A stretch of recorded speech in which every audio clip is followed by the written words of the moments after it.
আসসালামু আলাইকুম। আপনি কি জানেন সহিহুল বুখারী গ্রন্থের প্রতিটি হাদিস লেখার আগে ইমাম বুখারী রাহিমাহুল্লাহ 2 রাকাত নামাজ পড়তেন? প্রায় ৭৫০০ হাদিসের জন্য তিনি ১৫,০০০ রাকাত ইস্তিখারার নামাজ পড়েছিলেন। ইমাম তাবারি রাহিমাহুল্লাহ টানা ৪০ বছর ধরে প্রতিদিন ৪০ পৃষ্ঠা করে বই লিখতেন। অথচ আজ ল্যাপটপ আর ইন্টারনেট থাকার পরও আমরা দিনে 1 পৃষ্ঠাও ঠিকমতো লিখতে পারি না। এত কাজ করার মতো সময় এবং বারাকা তারা কোথায় পেতেন? কেন আজ আমাদের জীবনে আর কাজে কোনো বরকত নেই? আজকের পর্বে আমরা খুঁজব সেই হারিয়ে যাওয়া বারাকার রহস্য। ইকরাতে স্বাগতম। শুনছি আরিফ আজাদের বই তাহাদের আয়নাতে আমাদের মুখ। ইকরা।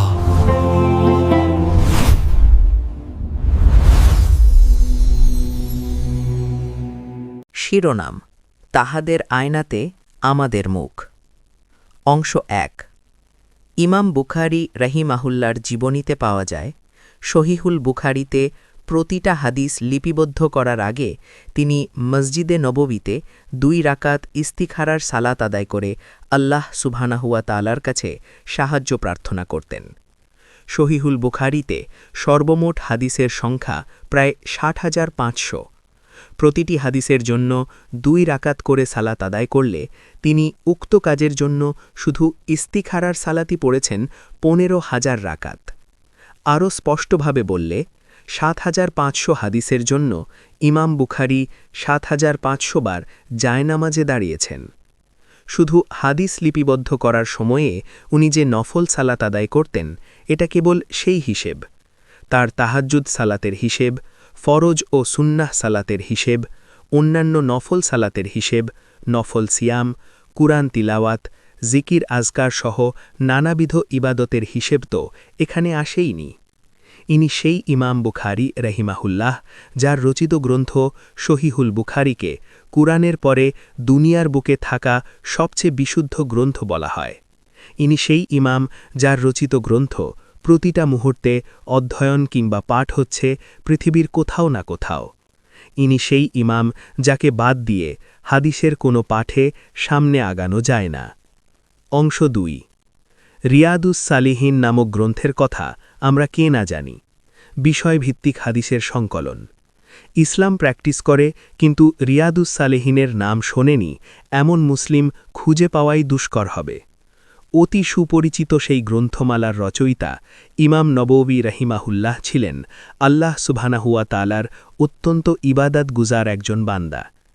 জ্ঞান আহরণ আর ইবাদত বন্দেগিতে তিনি এতটা নিবিষ্ট থাকতেন যে পুরো দিনে তিনি কেবলমাত্র একবার আহার করতেন, ঈশার সালাতের পর। তাকে কখনো অলসভাবে বসে থাকতে দেখা যেত না। জানা যায় একদিনে 12টা ভিন্ন ভিন্ন বিষয়ের দার্সে তিনি যুক্ত হতেন। তার ব্যাপারে বলা হয়, আল্লাহ সুবহানাহু ওয়া তাআলা তার সময়ে এত পরিমাণে বারাকা দিয়েছিলেন যে অন্যদের যে কাজ করতে 2 বছর লেগে যেত, ইমাম নববী একদিনে সেই কাজ সম্পন্ন করতে পারতেন। অংশ 3। ইমাম ইবনে তাইমিয়া রাহিমাহুল্লাহ ইসলামের একজন সিপাহসালার। জ্ঞান, কর্ম, বিচক্ষণতা, বিনয়, আমল আর দুর্বার সাহসের অনন্য এক বাতিঝড়। আরেক যুগশ্রেষ্ঠ ইমাম ছিলেন তার সবচেয়ে সেরা ছাত্র ইমাম ইবনুল কাইয়িম রাহিমাহুল্লাহ। বিভিন্ন বইতে, লেকচারে, ওয়াজে, হৃদয় গলা উক্তিতে এই মানুষগুলোর নাম আমরা সকলে শুনেছি। ইসলামে ইমাম ইবনে তাইমিয়ার অবদান অবিস্মরণীয়। তার পরবর্তী প্রায় সকল ফাকিহকে যে কোনো ফতোয়া প্রদানের বেলায় একবার ইবনে তাইমিয়ার কাজগুলোতে চোখ বুলিয়ে নিতে হয় যে এই বিষয়ে তার অবস্থান কী ছিল তা জানতে। কোনো ব্যক্তিকে যদি সত্যিকারের জ্ঞানের মহাসাগর উপাধি দিতে হয়, ইমাম ইবনে তাইমিয়া রাহিমাহুল্লাহ সেই খেতাবের যোগ্য দাবিদার। ইসলামের জন্য এত খেদমত যার, ব্যক্তি জীবনে কেমন আমল মুখর ছিলেন তিনি? ইমাম ইবনুল কাইয়িম রাহিমাহুল্লাহ বলেছেন, একবার আমি আমার উস্তাজ ইবনে তাইমিয়ার সাথে ফজরের সালাত আদায় করলাম। আমি দেখলাম ফজরের সালাত শেষ হওয়ার পর সূর্য উদিত হয়ে মধ্য গগনে উঠে আসতে শুরু করেছে, তখনও তিনি আগের জায়গাতে বসে আল্লাহর জিকির করে যাচ্ছেন। একসময় তিনি আমার দিকে ফিরে বললেন, এটা অর্থাৎ এভাবে লম্বা সময় ধরে জিকিরে মশগুল থাকা হলো আমার সকালের নাশতা। এই নাশতা না করলে আমি কাজের শক্তি হারিয়ে ফেলি। শুধু ইমাম বুখারী, ইমাম নববী আর ইমাম ইবনে তাইমিয়া রহিমাহুমুল্লাই নন, ইসলামের ইতিহাসে আপন আলয় ভাস্বর হয়ে আছেন এমন অসংখ্য অগণিত মহামানব, যারা নিজেদের কীর্তিতে ছিলেন সমুজ্জ্বল। ইবনু জারির আত-তাবারির তারিখুত-তাবারি এবং তাফসিরুত-তাবারি দুইটা গ্রন্থই প্রায় ৭,০০০ পৃষ্ঠা কলেবরের। জানা যায় ইবনু জারির আত-তাবারি রহিমাহুমুল্লার লিখিত বইয়ের মোট পৃষ্ঠা সংখ্যা ৩,৫৮,০০০, যেখানে একজন লোক এক জীবনে টেবিলে দিনরাত বসে থাকলেও ১,০০,০০০ পৃষ্ঠা লিখতে হিমশিম খেয়ে যাবে, সেখানে ইতিহাস আর তাফসির শাস্ত্রের মহান এই ইমাম একাই রচনা করেছেন ৩.৫ লক্ষ পৃষ্ঠা। তাও সেসব ফুল পাখি লতাপাতা নিয়ে বানানো কোনো গল্প উপন্যাস নয়, ইসলামের আদ্যপান্ত ইতিহাস থেকে শুরু করে কুরআনের বিশুদ্ধ তাফসির, যেগুলো কালজয়ী হয়ে টিকে আছে হাজার হাজার বছর। সেসব গ্রন্থ রচনা করতে গিয়ে কী পরিমাণ পড়াশোনা তাকে করতে হয়েছে তা কি কল্পনা করা যায়? আল্লাহ সুবহানাহু ওয়া তাআলার অসীম অনুগ্রহ ব্যতীত কিভাবে একজন ব্যক্তি এই অভাবনীয় কাজ সম্পাদন করতে পারেন? সুবহানাল্লাহি ওয়া বিহামদিহি। হাদিস শাস্ত্রের বিদগ্ধ এক ব্যক্তি ইমাম ইয়াহিয়া ইবনে মাইন রহিমাহুমুল্লাহ প্রায় ১০ লাখ হাদিস নিজের হাতে লিখেছেন। হাদিস শাস্ত্রে তার বিউৎপত্তি এত উচ্চতর পর্যায়ের ছিল যে ইমাম আহমদ ইবনে হাম্বল রহিমাহুমুল্লাহ বলেছেন, ইয়াহিয়া ইবনে মাইন যে হাদিস জানেন না সেটা আদতে কোনো হাদিস নয়। আরেক মহান ইমাম ইমাম ইবনুল জাউজি রহিমাহুমুল্লাহর কাজ সম্পর্কে ইমাম ইবনে তাইমিয়া রহিমাহুমুল্লাহ বলেছেন, ইমাম ইবনুল জাউজির লেখা প্রায় ১,০০০ গ্রন্থের ব্যাপারে আমি জানি। এর বাইরেও তার লেখা অনেক গ্রন্থ আছে যেগুলো আমার দেখা সেই ১,০০০ গ্রন্থের বাইরে। ১,০০০-এরও অধিক গ্রন্থ রচনা করেছেন একজন ব্যক্তি। ভাবুন তো দৃশ্যটা। লেখালেখির কাজে জড়িত আছেন এমন যে কোনো ব্যক্তি অনুভব করতে পারবেন কি বিশাল ঘটনা এটা। তারা কিন্তু সন্ন্যাস জীবন গ্রহণ করেননি, পরিবার পরিজন ছেড়ে চলে যাননি অচেনা কোথাও, যেখানে গেলে তাদের কাজে কোনো রকম ব্যাঘাত ঘটবে না। তারা সমাজ, পরিবার আর রাষ্ট্রের বাসিন্দা ছিলেন। জীবিকা অর্জনের জন্য কাজও করেছেন, সংসার সামলেছেন। মা বাবার হক, স্ত্রী সন্তানের হক, পাড়া প্রতিবেশী, আত্মীয় স্বজনের হক পূরণ করেছেন। এতদ সত্ত্বেও তারা রেখে গেছেন তাদের কালজয়ী সকল কাজ। একটা দুটো নয়, হাজারে হাজারে, লক্ষ লক্ষ পৃষ্ঠা আর কলেবরের। আরবি ভাষার অভিধান নিয়ে অরিয়েন্টালিস্ট লেখক জন এ হেউড একটি বই লিখেছেন অরিয়েন্টাল লেক্সিকোগ্রাফি নামে। সেই বইয়ের ভূমিকা অংশে অভিধান রচনায় মুসলিম লেখকদের অবদানের কথা বলতে গিয়ে তিনি বলেছেন, before the end of the medieval period they had produced the most exhaustive and copious dictionary in any language prior to the 19th century. The truth is that in lexicography, as in many other fields, the Arabs occupy a central position both in time and space, between the ancient world and modern, between the East and the West. If a 15th century Arab could be miraculously transported into 20th century Britain, he would not be at all surprised to see the volumes of Oxford English Dictionary on the library shelves. In some European countries, he would be surprised to see nothing comparable yet completed. John A Heywood বলতে চাইছেন যে বহু শতাব্দী পূর্বে আরব মুসলিমেরা অভিধান রচনায় যে মুনশিয়ানি দেখিয়ে গেছেন তা কোনো কিছুর সাথে তুলনীয় নয়। তারা এত চমৎকার, এত জটিল আর বিশাল কলেবরের সব কাজ করে গেছেন যে ১৫ শতাব্দীর কোনো আরব যদি অতীত থেকে টাইম ট্রাভেল করে ২০ শতকের ব্রিটেনে এসে অক্সফোর্ড ইংলিশ ডিকশনারি দেখেন, যা রচনা করা হয়েছে আধুনিক সকল প্রযুক্তি, দক্ষ লোকবল আর সরকারের নিরলস সহায়তায়, সেটা দেখেও ওই আরব একটুও বিস্মিত হবেন না। কারণ এর চেয়েও ঢের জটিল, ভারী এবং গোছানো কাজ বহু শতাব্দী আগে তারা একেবারে একক চেষ্টায় করে রেখে গেছেন। জন এ হেউড আরও বলছেন, সেই আরব ব্যক্তি ব্রিটেনে এলে তাও অন্তত অক্সফোর্ড ইংলিশ ডিকশনারিটা দেখবেন, কিন্তু ইউরোপের অন্য কোনো দেশে, অন্য কোনো ভাষার অঞ্চলে গেলে তাকে পুরোপুরি হতাশ হতে হবে। তিনি দেখবেন তাদের রচনা করে যাওয়া কাজের সাথে তুলনায় আসতে পারে এমন কোনো কাজ এরা ২০ শতকে বসেও রচনা করতে পারেনি। একজন অরিয়েন্টালিস্টের মুখ থেকে মুসলমানদের কাজের এমন ভূয়সী প্রশংসা যখন বেরোয়, তখন সেই কাজের ভারত্ব, গভীরতা আর তাৎপর্য কতখানি তা সহজেই অনুমেয়। তিনি অভিধান শাস্ত্রের পণ্ডিত বলে অভিধান শাস্ত্রে মুসলমানদের চিন্তা আর কাজের বিশালতের খোঁজ পেয়েছেন এবং অকৃপণভাবে তা স্বীকারও করেছেন। হাদিস শাস্ত্র, তাফসীর শাস্ত্র, ফিক শাস্ত্র সহ জ্ঞানের নানান নতুন শাখা যে মুসলমানরা তৈরি করে গেছেন প্রযুক্তি বিপ্লবের বহু বহু শতাব্দী আগে, সেটা তাদের অনেকে জানেন না। অংশ ৬। আমরা হাপিত্তেশ করে বেড়াই, কেন আমরা সময় বরাকাহ পাই না, কেন আমাদের কাজে মেলে না কোনো বরাকা।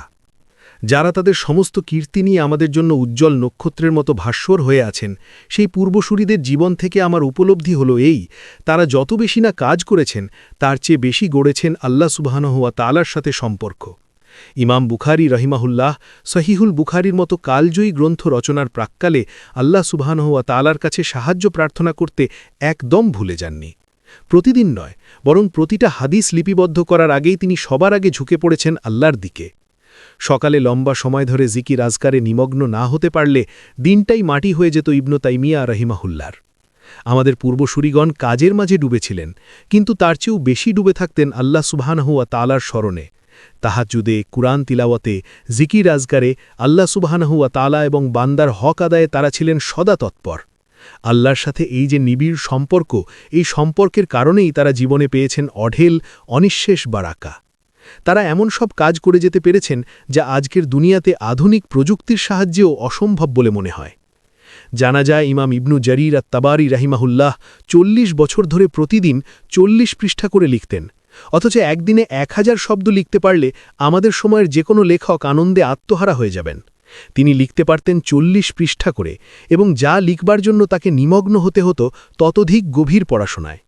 অন্যদিকে আমাদের সক্ষমতা কেবল ১০০০ শব্দের।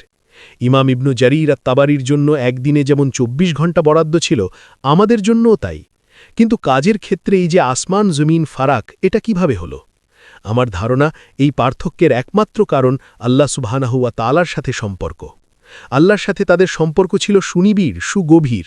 অন্যদিকে আল্লাহর সাথে আমাদের সম্পর্ক একেবারেই ম্যাড়মেড়ে, একেবারেই নড়বড়ে। আমরা মনে করতে পারি না শেষ কবে তাহাজ্জুদ পড়েছি, শেষ কবে মুসহাফ খুলে অন্তর ডুবিয়ে কুরআন তিলাওয়াত করেছি, খেয়াল নেই। আমাদের পূর্বসূরীরা জ্ঞান আহরণের জন্য সমুদ্র, নদী আর উত্তপ্ত মরুভূমি পথে পাড়ি দিতেন মাইলের পর মাইল, চলে যেতেন এক দেশ থেকে অন্য দেশে। একটা হাদিসের জন্য তারা সম্পূর্ণ ভিন্ন একটা দেশে পাড়ি দিয়েছেন, এমন নজিরও পাওয়া যায় তাদের জীবনীতে। অথচ দুনিয়ার যাবতীয় তথ্য আর তত্ত্ব আজ আমাদের হাতের নাগালে, একটা ক্লিকের দূরত্বে। বুখারি থেকে মুসলিম, তফসির আত-তাবারি থেকে তফসির ইবনু কাসির, সিয়ার আলামিন নুবালা থেকে ইহিয়া ও উলুমিদ্দিন, জ্ঞানের যাবতীয় রত্নের আকরগুলো আজ আমাদের হাতের মুঠোয়। জ্ঞান আহরণের জন্য আমাদের পাড়ি দিতে হয় না ঝঞ্ঝা বিক্ষুব্ধ কোনো পথ, বরণ করতে হয় না কোনো বিপদ। টেবিল, চেয়ার আর মোবাইল কম্পিউটারে ইন্টারনেট সংযোগ থাকলেই আমরা পেয়ে যাচ্ছি সব কিছুর সন্ধান। দোয়া তার কালির যুগে পৃষ্ঠার পর পৃষ্ঠা পড়ে ইমাম ইবনু জারির তাবারি দিনে ৪০ পৃষ্ঠা লিখতে পেরেছেন। আজ সব কিছু হাতের মুঠোয় পেয়েও আমরা দিনে ১ পৃষ্ঠা লিখতে হাঁপিয়ে উঠছি। সহজলভ্য হলেই যে কোনো কাজ সহজ হয়ে যায় তা নয়। রব্বুল আলামিনের দয়া, অনুগ্রহ আর ইচ্ছা না থাকলে যে কোনো কাজ, সেটা যত ক্ষুদ্রই হোক, অবশ্যই কঠিন। অংশ ৭। ইমাম বুখারী রাহিমাহুল্লাহ তার সহিহুল বুখারীতে প্রথম যে হাদিসটি লিপিবদ্ধ করেছেন সেটা হল, সকল কাজ নিয়তের উপর নির্ভরশীল। কেউ যদি তার কাজে, সময়ে আর জীবনে বারাকাহ লাভ করতে চায়, তার উচিত সবার আগে নিয়তটাকে ঝালাই করে নেওয়া, নিজের মনের সাথে বোঝাপড়া শেষ করা।